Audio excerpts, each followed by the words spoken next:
முதல் வாசகம். பணிப்பெண்ணின் மகன் என் மகன் ஈசாக்குடன் பங்காளியாய் இருக்கக்கூடாது. தொடக்க நூலிலிருந்து வாசகம். அதிகாரம் 21. இறை வார்த்தைகள் 5 மற்றும் 8 முதல் 20 முடிய. ஆபிரகாமுக்கு ஈசாக்கு பிறந்த பொழுது அவருடைய வயதோ 100. அந்த குழந்தை வளர்ந்து பால் குடியும் மறந்தது. அப்படி பால் குடிப்பதை நிறுத்திய நாளன்று ஆபிரகாம் பெரியதொரு விருந்து அளித்தார். பின்னர் எகிப்தியளான ஆகார் ஆபிரகாமுக்கு பெற்றெடுத்த மகன் சிரித்து விளையாடுவதை சாரா கண்டு ஆபிரகாமை நோக்கி, இந்த பணிப்பெண்ணையும் அவள் மகனையும் துரத்திவிடும். ஏனென்றால் பணிப்பெண்ணின் மகன் என் மகன் ஈசாக்குடன் பங்காளியாய் இருக்கக்கூடாது என்றார்.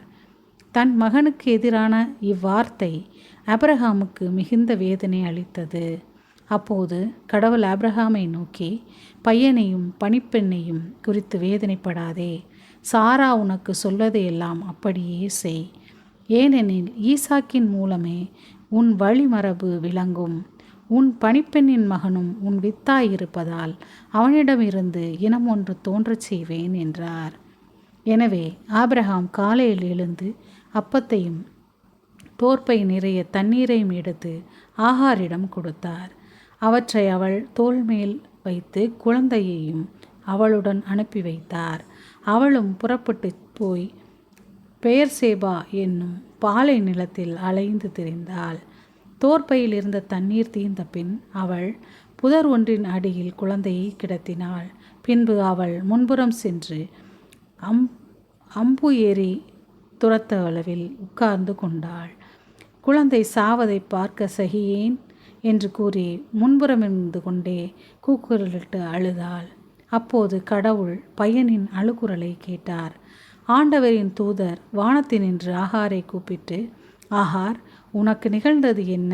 அஞ்சாதே. ஏனெனில் கிடத்தியிருக்கிற இடத்தினின்று பையனின் அழுகுரலை கடவுள் கேட்டருளினார். நீ எழுந்து பையனை தூக்கிவிடு. அவனை உன் கையில் பிடித்துக்கொள். ஏனெனில் அவனிடமிருந்து பெரிய இனம் ஒன்று தோன்றச் செய்வேன் என்றார்.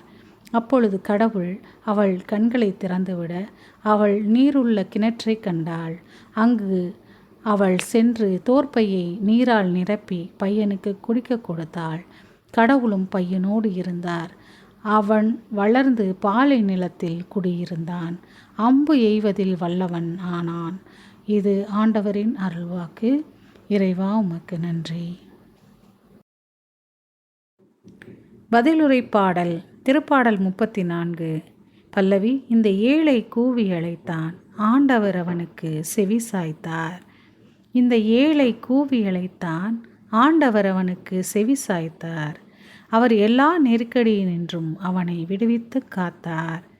ஆண்டவருக்கு அஞ்சி வாழ்வோரை அவர் தம் தூதர் சூழ்ந்து நின்று காத்திடுவர். பல்லவி. இந்த ஏழை கூவி அழைத்தான், ஆண்டவர் அவனுக்கு செவி சாய்த்தார். ஆண்டவரின் தூயோரே, அவருக்கு அஞ்சுங்கள். அவருக்கு அஞ்சுவோருக்கு எக்குறையும் இராது. சிங்கக்குட்டிகள் உணவின்றி பட்டினி இருக்க நேரிட்டாலும் ஆண்டவரை நாடுவோர்க்கு நன்மை ஏதும் குறையாது. பல்லவி. இந்த ஏழை கூவி அழைத்தான், ஆண்டவர் அவனுக்கு செவி சாய்த்தார். வாரீர் பிள்ளைகளே, நான் சொல்வதை கேளீர். ஆண்டவருக்கு அஞ்சுவதை பற்றி உங்களுக்கு கற்பிப்பேன். வாழ்க்கையில் இன்பம் காண விருப்பமா? வாழ்வின் வளத்தை தூய்க்குமாறு நெடுநாள் வாழ நாட்டமா? பல்லவி. இந்த ஏழை கூவி அழைத்தான், ஆண்டவர் அவனுக்கு செவி சாய்த்தார். நற்செய்தி வாசகம். குறித்த காலம் வரும் முன்னே எங்களை வதைக்கவா இங்கே வந்தீர்? மத்தேயு எழுதிய தூய நற்செய்தியிலிருந்து வாசகம். அதிகாரம் 8. இறை வார்த்தைகள் 28 முதல் 34 முடிய. அக்காலத்தில் இயேசு கலிலேயாவின் மறுகரை அடைந்து கதரேனர் வாழ்ந்த பகுதிக்கு வந்தபோது பேய் பிடித்த இருவர் கல்லறைகளிலிருந்து வெளியேறி அவருக்கு எதிரே வந்து கொண்டிருந்தனர். அவ்வழியே யாரும் போக முடியாத அளவுக்கு அவர்கள் மிகவும் கொடியவர்களாயிருந்தார்கள். அவர்கள், இறைமகனே, உமக்கு இங்கு என்ன வேலை?